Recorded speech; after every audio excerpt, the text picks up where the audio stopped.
যোৰহাটত শ্বহীদ কুশল কোঁৱৰক স্মৰণ হাঁহিমুখে ফাঁচী শালত উঠা ভাৰতৰ স্বাধীনতা আন্দোলনৰ প্ৰথম শ্বহীদ কুশল কোঁৱৰ আজি যোৰহাট জিলা মুক্তি যুঁজাৰু সন্মিলনৰ উদ্যোগত ঐতিহাসিক যোৰহাট কাৰাগাৰত সংলগ্ন মহেন্দ্ৰ নগৰ মুকলি কাৰাগাৰত শ্বহীদ কুশল কোঁৱৰৰ স্মৃতিসৌধত শ্বহীদগৰাকীক মৃত্যু বাৰ্ষিকীৰ শ্ৰদ্ধাঞ্জলি অনুষ্ঠান অনুষ্ঠিত কৰা হয়।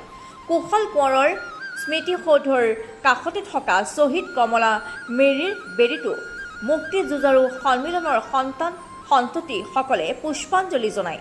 সন্মিলনৰ কাৰ্যকৰী সভাপতি গিৰীশ চন্দ্ৰ বৰদলৈয়ে বন্তি প্ৰজ্বলন কৰাৰ পাছতে মহিলাসকলৰ দ্বাৰা সমূহীয়া প্ৰাৰ্থনা কৰা হয়। আজি কুশল কোঁৱৰৰ আত্মহুতি দিৱস উপলক্ষে এই যোৰহাট নগৰৰ মাজমজিয়াত থকা যিটো ঐতিহাসিক কাৰাগাৰ, এই কাৰাগাৰত দাঁতিতে থকা মহেন্দ্ৰ নগৰ মুকলি কাৰাগাৰত শ্বহীদ কুশল কোঁৱৰ আৰু কমলা মেৰিৰ যি স্মৃতিসৌধ আছে, এই স্মৃতিসৌধত আজি কুশল কোঁৱৰৰ স্মৃতি দিৱসত আমি শ্ৰদ্ধাঞ্জলি জ্ঞাপন কৰোঁ।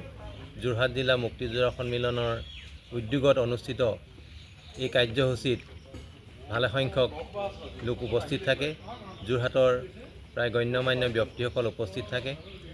আজিৰ অনুষ্ঠানত যোৰহাট জিলা মুক্তি যুঁজাৰু সন্মিলনৰ কাৰ্যকৰী সভাপতি গিৰীশ চন্দ্ৰ বৰদলৈ ডাঙৰীয়াই প্ৰথমে বন্তি প্ৰজ্বলন কৰে।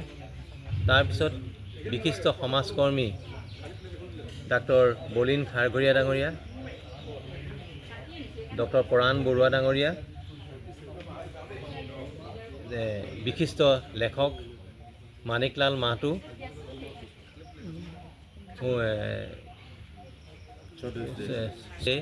তাৰপিছত আমাৰ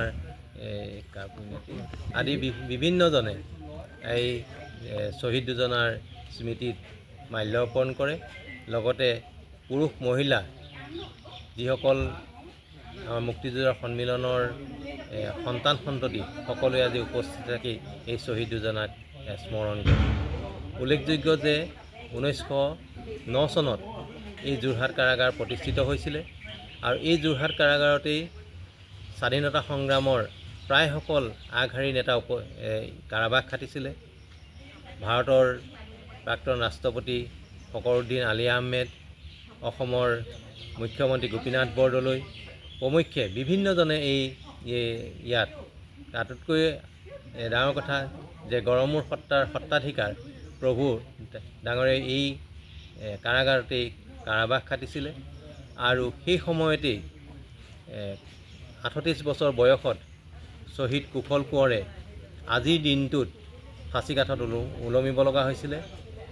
যে সৰুপথাৰৰ এক ৰেল দুৰ্ঘটনাত তেখেতক অপৰাধী সজাই বিনা কাৰণত তেখেতক, যিহেতু তেখেতে অহিংসা আন্দোলনত বিশ্বাসী আছিলে, অহিংসা আন্দোলনৰ বিশ্বাসী ব্যক্তিজনক বিভিন্ন কাৰণত তেওঁলোকে দোষী সাব্যস্ত কৰি আজিৰ দিনটোৰ প্ৰাকমুহূৰ্ত ৰাতিপুৱা সময়ত 3 বাজি পাৰ হোৱাৰ পিছতেই শ্বহীদ কুশল কোঁৱৰক ফাঁচীকাঠত ওলমাইছিল।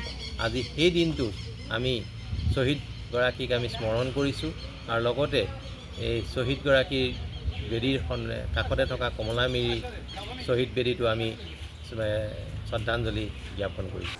যোৰহাটৰ পৰা শ্ৰীমন্ত মাধৱ বৰুৱাৰ ৰিপৰ্ট, নিউজ নাও 24x7।